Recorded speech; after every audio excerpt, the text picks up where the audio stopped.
Conto também a grande investigação sobre pedofilia na Igreja Católica, que fez com que o Vaticano reconhecesse pedofilia de sacerdotes pela primeira vez aqui no Brasil. É a primeira vez que isso acontece, isso até citado no... Isso que eu queria saber, como que chega para você isso? Você tem um cheiro do que está acontecendo e vai atrás, se aprofunda? Rogério, não há um único dia onde eu não receba pelo menos 10 denúncias. Ah, é? Da mais diversa assim, qualidade, algumas consistentes, outras não. Eu até me sinto frustrado porque eu não consigo contemplar toda essa demanda. Por que isso acontece? Porque no nosso país as pessoas não confiam totalmente nas nossas instituições, o que é muito triste. Claro que tem aí grandes promotores, tem grandes juízes, jornalista não é juiz, jornalista não é promotor, mas é muito comum a população procurar um jornalista para resolver déficits de justiça.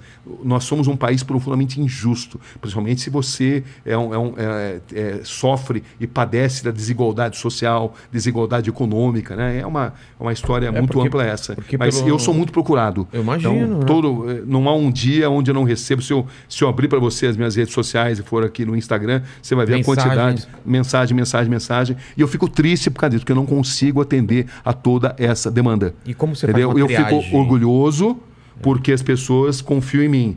A triagem é pelo grau da importância, mas também muitas vezes eu estou no meio de uma matéria, não consigo dar atenção, e aquela denúncia que está chegando, ela depende de uma ação rápida, e eu não consigo atender a isso. É difícil isso, porque você tem que abrir mão de muita coisa que é muito importante. Eu sou muito grato pela confiança que as pessoas têm em mim e muito frustrado por não conseguir atender a todos aqueles que me procuram. Esse da Igreja Católica, os casos chegou através de uma denúncia anônima de que havia um abuso contra coroinhas na cidade de Arapiraca, no interior do estado de Alagoas. E me falaram, inclusive, da possibilidade de ter um vídeo. Eu fui para Arapiraca, descobri que esse vídeo de fato existia, mostrava ali um monsenhor, a figura mais poderosa da cidade, uma cidade de bom porte, no interior de Alagoas, numa relação sexual com um menor de idade. Com a investigação, nós descobrimos que essa relação sexual não era consentida e que havia também ali a confraria do silêncio, ou seja, a igreja local abafava o caso para que isso não fosse divulgado, porque havia muita gente envolvida. Essa que é a verdade.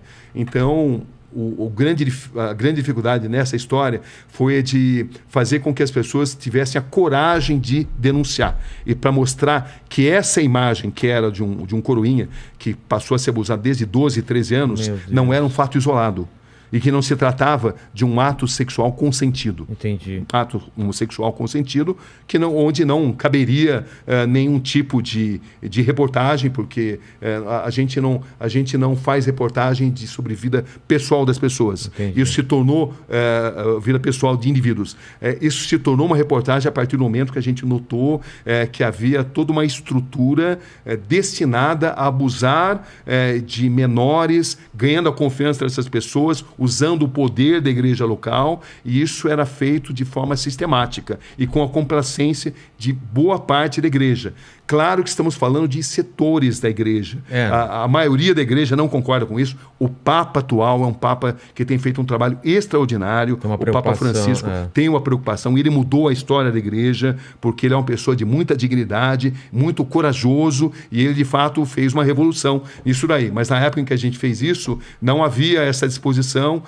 E eu lembro que no começo a gente sofreu ameaças, mas foram 7 documentários onde a gente foi evoluindo. As vítimas começaram a ganhar confiança depois do primeiro documentário.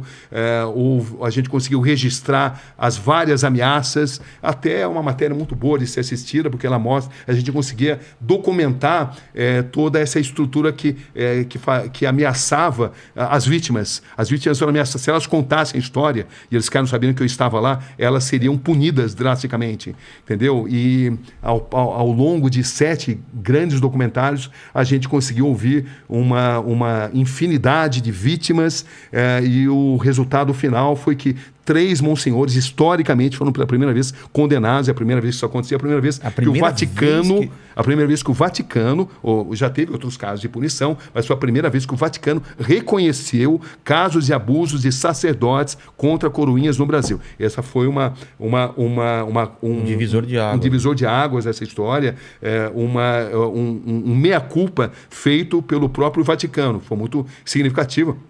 Inclusive, como ele é um capítulo repleto de detalhes, é o mais longo, inclusive, esse aí. E quanto tempo você ficou Chama-se Atrás do Atrás do altar. É. Do altar. É.